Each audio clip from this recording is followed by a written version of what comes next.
মদ, নেশা, খুন, ধর্ষণ সহ। এখানে জনাব কামরুল হাসান, তাকে ধন্যবাদ জানানো বলেছেন যে সদস্য মোহাম্মদ কামরুল হাসান, ময়মনসিংহ 6, 2 মিনিট।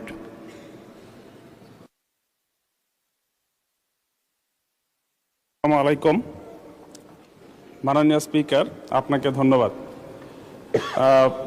আজকে এই গুরুত্বপূর্ণ একটি বিল, এই বিল উত্থাপনের জন্য আমি মাননীয় স্বরাষ্ট্রমন্ত্রীকে ধন্যবাদ দেই। পাশাপাশি স্থায়ী কমিটির সম্মানিত সভাপতি, সংসদ সদস্য মাননীয় আন্দারুর রহমান সহ স্থায়ী কমিটির সম্মানিত সদস্যবৃন্দকেও আমি ধন্যবাদ দেই। ওনারা অনেক পরিশ্রম করে এটা বিল আকারে এনেছেন। সত্যি এটা কোনো ব্যক্তির বিষয় নয়। একজন জুয়ারি, তিনি শুধু ব্যক্তির জন্য সমস্যা নয়, পরিবারের জন্যও নয়, বরং একটি রাষ্ট্রের সমস্যা, সামাজিক সমস্যা, সামগ্রিক সমস্যা।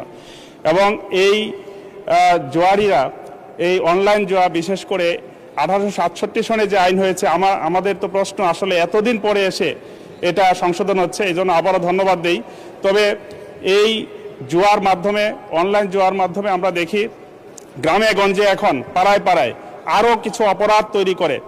সেখানে মদ, নেশা, খুন, ধর্ষণ সহ, রাজধানী সহ, ছিনতাই, এই সব কিছু এগুলোর সাথে জড়িত। যে কারণে এটি খুবই গুরুত্বপূর্ণ একটি বিল।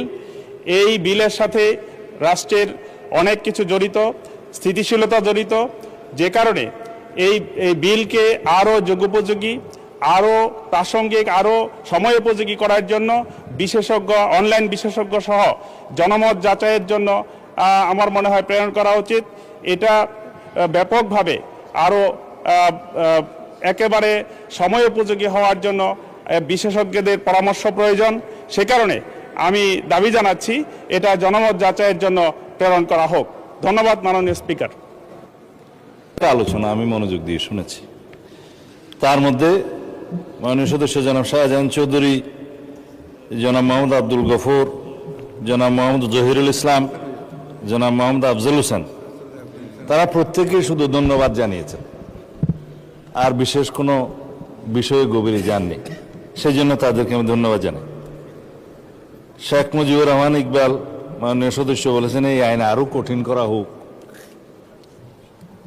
তারপরে জনাব আমির হামজা সাহেব মাননীয় সদস্য পবিত্র কোরআনের আয়াত পাঠ করে বলেছেন এই আইন শয়তানের জুয়া এবং মাদক, এটা যেহেতু গুরুত্বপূর্ণ, জনমত যাচাই দেয়া হোক। এখানে জনাব কামরুল হাসান, তাকে ধন্যবাদ জানানো বলেছেন যে এটাই রুট অফ অল ইভিল, এই মদ এবং জুয়া, চুরি, ছিনতাই, রাহাজানি ইত্যাদির জন্ম দেয়। সেই জন্য এটা আরও জনমত যাচাই দেয়া হোক।